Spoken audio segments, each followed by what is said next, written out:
그래서 이제 아까 말씀드린 5가지 내용을 견행하그 방침에 따라서 진행을 한다고 했는데, 그러면 우리의 강의는 어떻게 구성이 되는지를 또 제가 설명을 하겠습니다. 전체적으로 보면은 14주죠. 그래서 첫 주, 바로 지금 제가 하고 있는 것은 강의의 개요를 안내하는 것이고요. 2주부터 2주차죠. 2주차부터 13주차까지는 이제 각각의 주제를 우리가 다루게 됩니다. 그리고 맨 마지막 주차, 14주차가 되면은 그동안 함께 연구한 내용들을 종합하고 정리하는 시간을 가질 것입니다. 그러면 간단히 각 강좌 시간에 다룰 내용들을 한번 짚어보겠습니다. 두 번째 주에는 고대 중국의 문자에 대해서 알아보려고 합니다. 그러니까 고대 중국의 문자라는 것은 어떤 문자인가요? 갑골 문자이죠. 갑골 문자에서부터 한자로의 변화 과정이 있었습니다. 이것을 언어학적으로 우리가 보는 것은 아니죠. 우리의 관심은 어디까지나 지식의 혁명이라고 하는 데 있습니다. 그러니까 갑골 문자는 어떻게 등장했는가? 갑골 문자와 지식의 관계는 어떠하였는가? 그런 갑골 문자가 한자로 바뀜으로써 지식은 더욱더 늘어나게 되는데요. 또 더욱더 많은 사람들이 이용을 하게 되는데요. 그런 과정들을 우리가 한번 점검을 해볼 것입니다. 그리고 이제 3주차에 가면 서양 세계로 눈을 돌려서 서양에서 문자가 등장하고 그렇게 해서 등장한 문자들이 어떻게 기록되는지를 한번 살펴보는 겁니다. 그것을 점토판과 파피루스라고 하는 그런 소재를 가지고 다루겠는데요. 아시다시피 서양의 경우에는 중국에서는 문자가 처음 발견됐을 적에 뼈에다가 동물의 뼈에 문자를 새겼다가 나중에는 이제 나무 위에다가 쓰게 되잖아요. 나무 조각 위에다가. 그런데 고대 오리엔트에서는 나무 조각에 글씨를 쓰지 않고 그게 다른 거죠. 점토판에다가, 말하자면 진흙판에다가 송곳 같은 것으로 찔러서 글씨를 새겼어요. 그리고 그 판을 말렸어요. 그게 바로 이제 점토판이죠. 그런데 이제 이 점토판이라고 하는 것은 구하기는 쉽지만, 비교적 쉽지만, 그러나 보관에도 좀 문제가 있고 무게가 너무 많이 나가지 않습니까? 그래서 이집트에 가면 이게 파피루스로 넘어가게 되잖아요. 파피루스라고 하는 것은 사실 식물의 이름입니다. 오늘날 영어의 페이퍼라고 하는 것이 파피루스에서부터 나온 얘기고요. 나온 단어이고, 또 성경을 우리가 바이블이라고 하잖아요. 그 바이블이라고 하는 것도 사실은 파피루스라는 말에서 비롯된 것입니다. 그러니까 결국 서양에, 여러분은 이집트를 서양이라고 생각한 적은 없을 것 같은데 이집트가 사실은 서양 문화의 굉장히 중요한 출발점이 되는 거죠. 점토판이 나온 오리엔트 지역, 오늘날 중동 지역과 이집트 지역의 문화가 합쳐져서 결국 서양 문화의 원류가 되는 것인데, 서양에서의 글자, 서양에서의 그런 지식을 보관하는 방식에 관한 이야기를 3주차에 해보게 되는 거죠. 그 다음에 이제 4주차가 되면은 오늘날 전 세계 문자 가운데서 가장 전형적인 것은 우리 한글도 그렇습니다만 표음 문자죠. 소리를 따라서 소리를 받아 적는 그런 문자, 말하자면 일종의 발음기와도 같은 문자, 그 가장 발전된 형태는 우리 한글입니다만 우리 한글이 최고로 발전된 표문자라고 한다면 그것의 맨 첫머리를 장식한 기원이 되는 것은 무엇이냐면 페니케아 문자죠. 그 페니케아 문자를 토대로 해서 우리가 잘 아는 서양의 로마자가 만들어지고, 또 아랍 세계를 지배하는 아라비아 문자도 탄생하는 거죠. 그래서 이제 이 페니케아 문자는 또 어떤 배경 속에서 등장해가지고 지식의 혁명에 어떤 기여를 하게 되었는가 하는 점들을 4주차에 우리가 알아볼 것입니다. 그 다음에 이제 5주차가 되면은 우리는 이런 지식이 모여서 호수를 이뤘을 때 지식의 호수가 바로 도서관이라고 할 수 있겠는데요. 고대 도서관 가운데서도 가장 대표적인 것이 바로 알렉산드리아 도서관이었습니다. 그러니까 도서관이 알렉산드리아에만 있었던 것은 아닙니다. 도서관은 문자가 출현하고 얼마 안 있어서 바로 각지에서 출현하기 시작하죠. 왜냐하면 그만큼 지식과 정보가 가지고 있는 영향력이 강했기 때문에 거기에 거는 인간의 기대가 컸기 때문에 그런 거죠. 그런데 이 알렉산드리아 도서관은 매우 특별했습니다.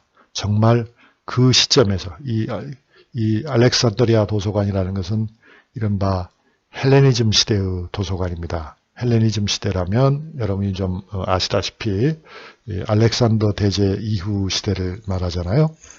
그는 이제 말하자면 기원 전후한 그런 기원 전 한 100년 이때서부터 이제 알렉산드리아 도서관이 굉장히 활기를 띠어서 기원 후까지도 그런 영향력을 행사하게 되는데요.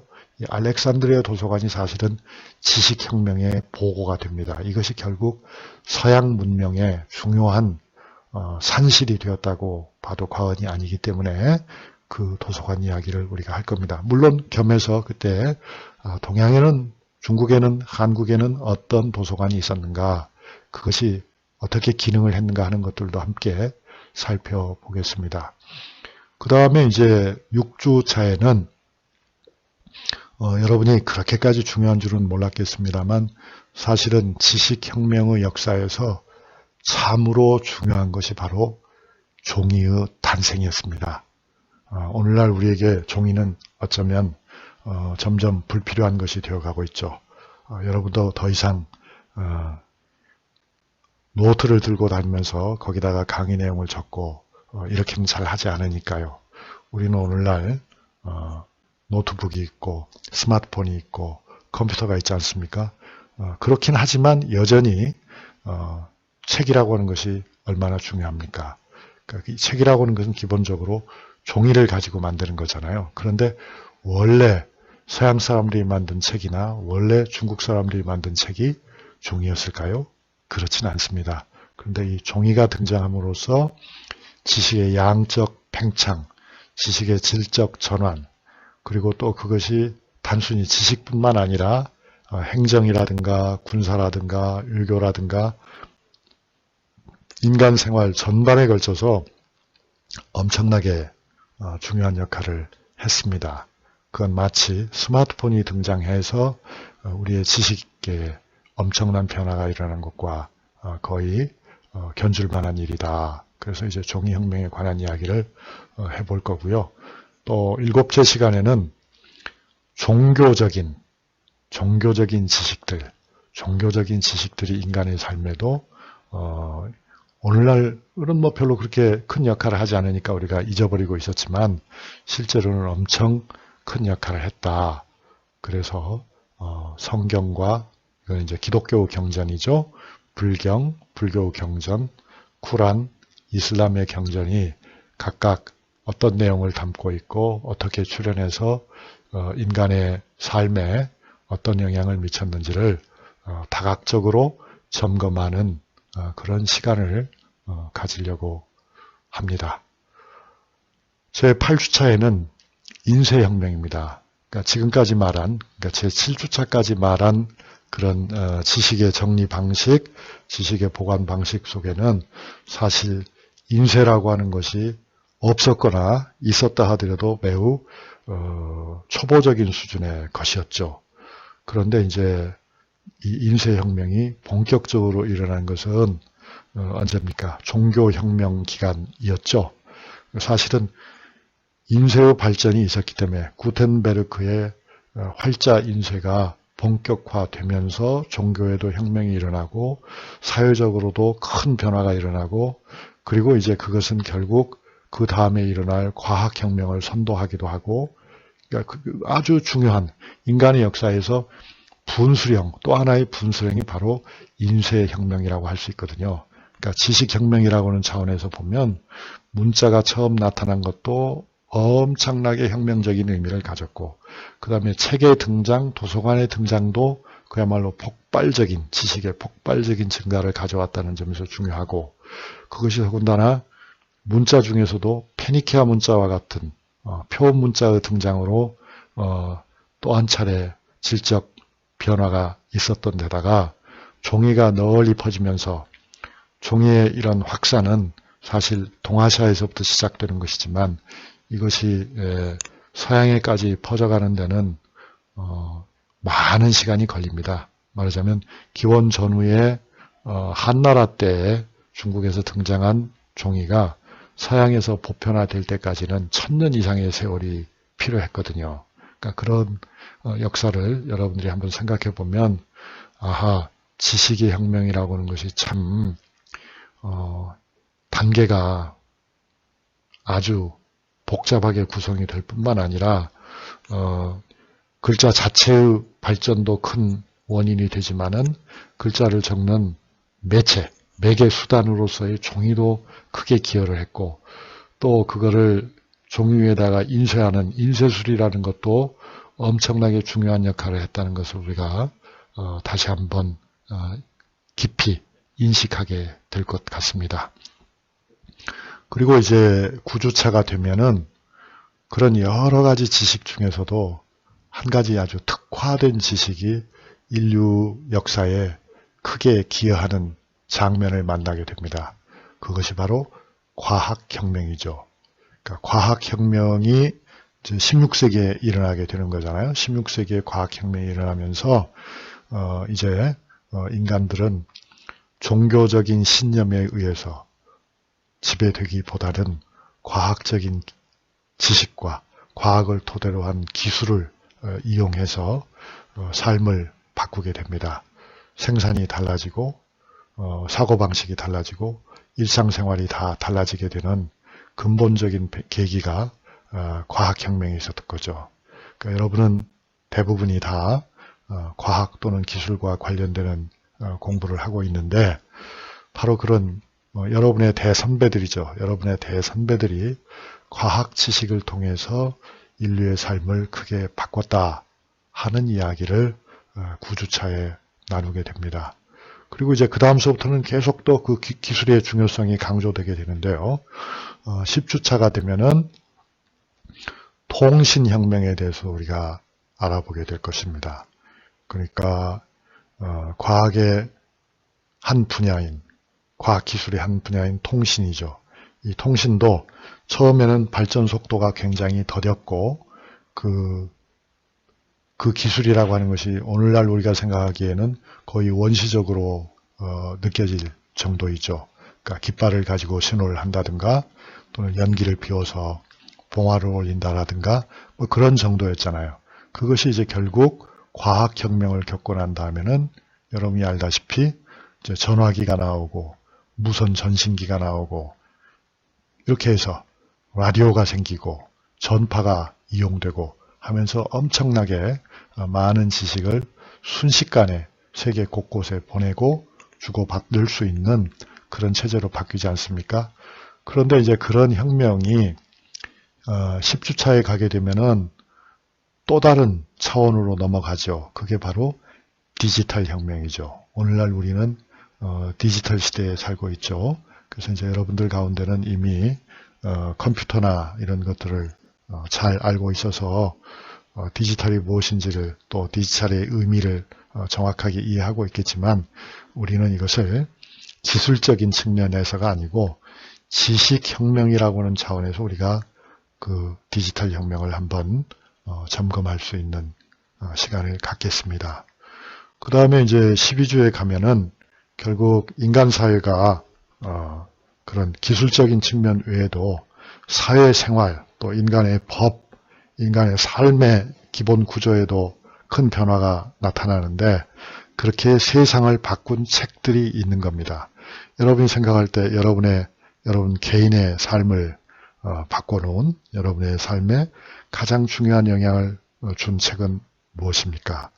어떤 한 권의 책입니까? 아니면 어떤 한 종류의 책입니까? 어떤 책들이 있습니까? 그러니까 그런 책들에 대해서도 우리가 서로 이야기를 주고 받아야겠죠. 그렇지만 이제 이 시간에 더 우리가 강조하고 싶은 것은 사회를 변화시킨 책들이 있었다. 그러니까 가령 예를 들면 18세기 서양의 근대 시민사회가 출현할 때 거기에 크게 기여한 책들, 그러니까 가령 루소의 에밀이라든가 루소의 사회계약론이라든가 이런 것들이 바로 세상을 바꾼 책이겠죠. 그런 세상을 바꾼 책들이 나타났을 때 사회는 대체로 처음에는 금지라고 하는 그런 극단적인 방향을 통해서 그 책이 퍼지는 걸 막았잖아요. 그러나 결국은 막아내지 못하고 책에 의해서 세상이 바뀌게 되는 거죠. 그럼 왜 막는가? 누가 막는가? 어떻게 막는가? 그럼에도 불구하고 어떤 변화가 일어나는가 하는 것들도 우리가 한번 살펴볼 필요가 있습니다. 그리고 이제 제 13주차가 되면은 드디어 우리는 이제 우리 시대에 도달하는 거죠. 인공지능의 시대라고 할 수가 있겠습니다. 그래서 이 인공지능이라고 하는 것은 무엇인가? 인공지능이라는 것이 할 수 있는 건 무언가? 인공지능을 통해서 무엇이 바뀔 것인가? 나는 어떻게 인공지능을 내 분야에서 이용할 건가? 또는 인공지능의 발전에 내가 기여할 수 있는 몫이 무엇이 있겠는가? 하는 것들을 우리가 생각해 볼 것입니다. 그러니까 다시 종합해서 한마디로 말씀드리면 우리가 이번 학기 동안에 다룰 주제들은 굉장히 많지만 그것이 결국 처음부터 끝까지 한 가지 방향을 지시하고 있는데요. 그 한 가지 방향이라고 하는 것은 여러 가지 다양한 매체와 수단을 통해서 우리는 지식을 생산하고 그 지식으로부터 영향을 받고 그 지식을 공유하고 그 지식을 통해서 개인적으로나 집단적으로나 사회, 국가적으로 변화를 시도해 왔고 지금도 그렇게 하고 있다. 아마 앞으로도 그렇게 할 것이다. 그랬을 적에 우리는 나라고 한 개인은 내가 가지고 있는 전공 지식을 가지고 어떠한 종류의 지식혁명을 일으킬 수 있을 것인지 또 원하는 것인지 내가 거기서 할 수 있는 나의 역할은 무엇인지 이것을 우리가 생각해 보는 것이 바로 이 강의다. 그렇게 여러분에게 말씀드리고 싶습니다.